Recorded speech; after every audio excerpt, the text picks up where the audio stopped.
ಸಿಂಕ್ರನೈಸ್ಡ್ ಸ್ವಿಮ್ಮಿಂಗ್ನಲ್ಲಿ ಇರುವ 2 ಬಹುಮುಖ್ಯ ಮಾನದಂಡಗಳೆಂದರೆ ತಾಂತ್ರಿಕ ಅರ್ಹತೆ ಮತ್ತು ಕಲಾತ್ಮಕ ಪ್ರಭಾವದ ಅರ್ಹತೆ. ತಾಂತ್ರಿಕ ಅರ್ಹತೆಯಲ್ಲಿ ಒಟ್ಟಾರೆ ಕಠಿಣ ನಿರ್ವಹಣೆ, ಸಮನ್ವಯಕ್ಕೆ ಹೆಚ್ಚು ಅಂಕ. ಕಲಾತ್ಮಕ ಪ್ರಭಾವದ ಅರ್ಹತೆಯಲ್ಲಿ ಈಜುಪಟುವಿನ ಕಲಾತ್ಮಕವಾದ ಅಭಿವ್ಯಕ್ತಿಗೆ ಹೆಚ್ಚಿನ ಆದ್ಯತೆ. ಅಂದರೆ ನೃತ್ಯ ಸಂಯೋಜನೆ, ಸಂಗೀತದ ವ್ಯಾಖ್ಯಾನ ಹಾಗೂ ಒಟ್ಟು ಪ್ರಸ್ತುತಿ ಇಲ್ಲಿ ಮುಖ್ಯವಾಗಿರುತ್ತದೆ. ಇವೆಲ್ಲಕ್ಕೆ 1 ರಿಂದ 100 ಅಂಕಗಳಿರುತ್ತವೆ. ಈ ಎರಡೂ ಸುತ್ತಿನಲ್ಲಿ ಹೆಚ್ಚು ಅಂಕಗಳನ್ನು ಗಳಿಸಿದ ಟೀಮ್ ವಿಜಯಿಯಾಗುತ್ತದೆ. ಟ್ವಿಸ್ಟ್, ಸ್ಪಿಲ್ಟ್, ಲಿಫ್ಟ್ ಮುಂತಾದ ಚಲನೆಗಳನ್ನು ಕಣ್ಣು ಮಿಟುಕಿಸುವಷ್ಟರಲ್ಲಿ ಮಾಡಿ ಮುಗಿಸಬೇಕಾದ ಕ್ಷಮತೆ ಈ ಕ್ರೀಡೆಯ ಜೀವಾಳ. ಈಜುಪಟುಗಳು ಕೊಳದ ತಳವನ್ನು ಸ್ಪರ್ಶಿಸದೆ ನೀರಿನ ಸೆಳೆತವನ್ನು ಮೀರಿ ಇಂತಹ ನಿರ್ವಹಣೆ ತೋರಬೇಕು. ಇಡೀ ದೇಹದ ನೆಗೆತ, ಜಿಗಿತ, ನೃತ್ಯದ ರಿಥಮ್ ಕಾಪಾಡಿಕೊಳ್ಳಲು ನೀರಿನಲ್ಲಿ ಕನಿಷ್ಠವೆಂದರೂ 9 ಅಡಿ ಆಳದ ಅಗತ್ಯ. ಜೊತೆಗೆ ಒಬ್ಬರಿಗೊಬ್ಬರು ಪರಸ್ಪರ ಅಂತರ ಸಮನ್ವಯ ಕಾಯ್ದುಕೊಳ್ಳಬೇಕು. ತಮ್ಮ ಸುತ್ತಲಿನ ಸ್ಪೇಸ್ ಬಗ್ಗೆ ಅರಿವಿರಬೇಕು. ನೀರಿನ ಮೇಲೆ ನೃತ್ಯ ವೈಭವ, ಪ್ರತಿ ಚಿಮ್ಮುವಿಕೆಯಲ್ಲೂ ಅನನ್ಯತೆಯನ್ನು ಪ್ರದರ್ಶಿಸಬೇಕು. ಅದರಲ್ಲಿಯೂ ಸ್ಕಲ್ಸ್, ಎಗ್ ಬೀಟರ್ ನಂತಹ ಪಟ್ಟುಗಳನ್ನು ನಿರ್ವಹಿಸುವುದು ಸಾಮಾನ್ಯ ಕೆಲಸವೇನೂ ಅಲ್ಲ. ಸಿಂಕ್ರನೈಸ್ಡ್ ಸ್ವಿಮ್ಮಿಂಗ್ನಲ್ಲಿ ಇವೆರಡೂ ಅತ್ಯಂತ ನಿರ್ಣಾಯಕ. ಇದಕ್ಕೆ ಅಪಾರವಾದ ತರಬೇತಿ ಬೇಕಾಗುತ್ತದೆ.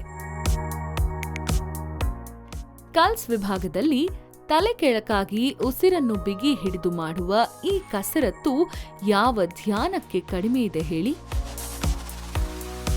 ಇನ್ನು ಎಗ್ ಬೀಟರ್ ಕೂಡ ಅಷ್ಟೇ ಕಠಿಣವಾದ ಕಸರತ್ತು. ಕತ್ತು ನೀರಿನ ಮೇಲ್ಭಾಗದಲ್ಲಿದ್ದರೆ ಇಡೀ ದೇಹ ನೀರಿನ ಕೆಳಭಾಗದಲ್ಲಿರುತ್ತದೆ. ಕೈಕಾಲುಗಳನ್ನು ಆಡಿಸುತ್ತಾ ಬ್ಯಾಲೆನ್ಸ್ ಮಾಡಬೇಕು. ಇವೆರಡೂ ಸ್ಕಿಲ್ಸ್ ಕರಗತ ಮಾಡಿಕೊಳ್ಳಲು ನಿರಂತರ ತಾಲೀಮು ನಡೆಸಬೇಕಾಗುತ್ತದೆ.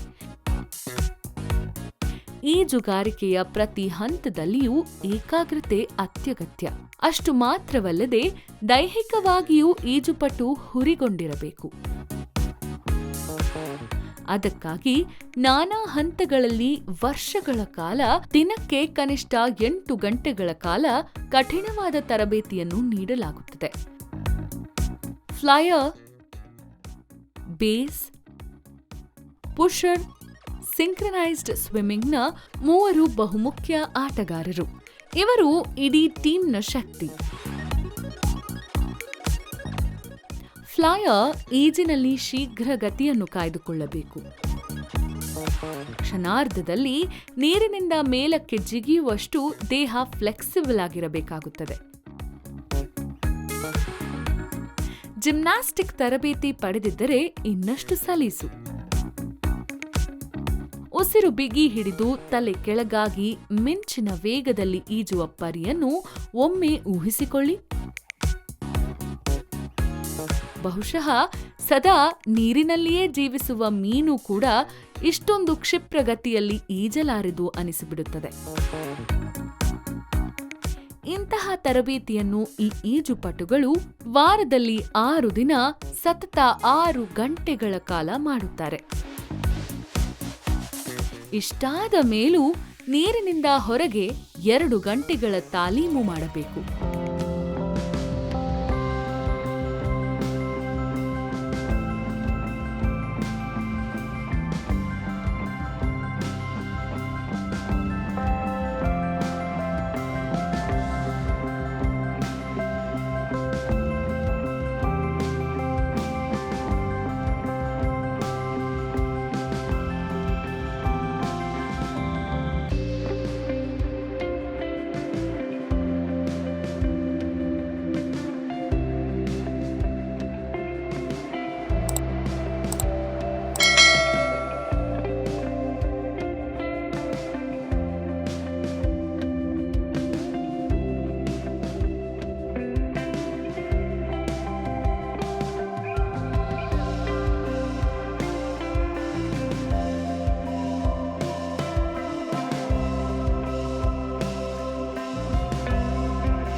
ಎಂತಹ ತಾಲೀಮು? ಕ್ರಾಸ್ ಟ್ರೈನಿಂಗ್, ಜಿಮ್ನಾಸ್ಟಿಕ್ ಮುಂತಾದ ಕಸರತ್ತುಗಳನ್ನು ಮಾಡಬೇಕಾಗುತ್ತದೆ. ಅಷ್ಟಿದ್ದರೆ ಮಾತ್ರ ಅವರು ಒಲಿಂಪಿಕ್ ಮಟ್ಟದವರೆಗೆ ಪೈಪೋಟಿ ನೀಡಲು ಸಾಧ್ಯವಾಗುತ್ತದೆ. ಇಷ್ಟೆಲ್ಲ ಕ್ರೀಡಾ ಕ್ಷಮತೆಯ ಹೊರತಾಗಿಯೂ ಈ ಈಜುಪಟುಗಳು ಇನ್ನೊಂದು ಬಹುಮುಖ್ಯ ಅಂಶದ ಕಡೆಗೆ ಗಮನ ಹರಿಸಬೇಕು. ಅದು ಹಾಡು ಸಂಗೀತಕ್ಕೆ ತಕ್ಕ ಭಾವಾಭಿನಯ. ಯಾವುದೇ ನೃತ್ಯದಲ್ಲಿ ಭಾವಾಭಿನಯ ನಿರ್ಣಾಯಕ. ಇಂತಹ ಭಾವಾಭಿನಯ ವರ್ಣರಂಜಿತವಾಗಿ ಕಾಣಲು ಮೇಕಪ್ ಕೂಡ ಅನಿವಾರ್ಯ. ಅದಕ್ಕಾಗಿಯೇ ಈಜುಪಟುಗಳಿಗೆ ವಾಟರ್ ಪ್ರೂಫ್ ಮೇಕಪ್ ಮಾಡುತ್ತಾರೆ. ಇದರ ಜೊತೆಗೆ ರಭಸದ ಜಿಗಿತ, ನೀರಿನ ಹೊಡೆತದ ನಡುವೆ ತಮ್ಮ ಚಂದದ ತಲೆಗೂದಲಿನ ರಕ್ಷಣೆಯನ್ನು ಮಾಡಿಕೊಳ್ಳಬೇಕಾಗುತ್ತದೆ.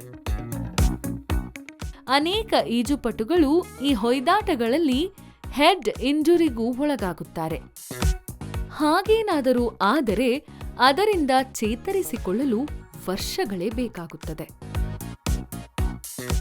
ನಮ್ಮ ಭರತನಾಟ್ಯ, ಕುಚುಪುಡಿಯಂತಹ ಶಾಸ್ತ್ರೀಯ ನೃತ್ಯವನ್ನು ಕರಗತ ಮಾಡಿಕೊಳ್ಳಲು ಚಿಕ್ಕಂದಿನಿಂದಲೇ ಸತತ ತರಬೇತಿ, ಏಕಾಗ್ರತೆ, ಪರಿಶ್ರಮ ಬೇಕಾಗುತ್ತದೆ. ಆದರೆ ಪ್ರತಿ ಕ್ಷಣವೂ ಅಪಾಯದ ಜೊತೆ ಸರಸವಾಡುವ ಈ ವಾಟರ್ ಬ್ಯಾಲೆ ಅತ್ಯಂತ ಕಠಿಣ ಕ್ರೀಡೆ. ಇಷ್ಟಗಲದ ಈಜುಕೊಳ ಈ ನೀರ ಬ್ಯಾಲೆಯರಿಗೆ ಅಕ್ಷರಶಃ ಸಮರಾಂಗಣವೇ ಸರಿ. ಇಷ್ಟಾಗಿಯೂ ಪ್ರತಿ ಮುಳುಗು ಹಾಕಿ ನೀರಿನ ಮೇಲ್ಭಾಗಕ್ಕೆ ಬರುತ್ತಲೇ ಆಕೆಯ ಮುಖದಲ್ಲೊಂದು ಮಿಂಚುತ್ತಿರುತ್ತದೆ.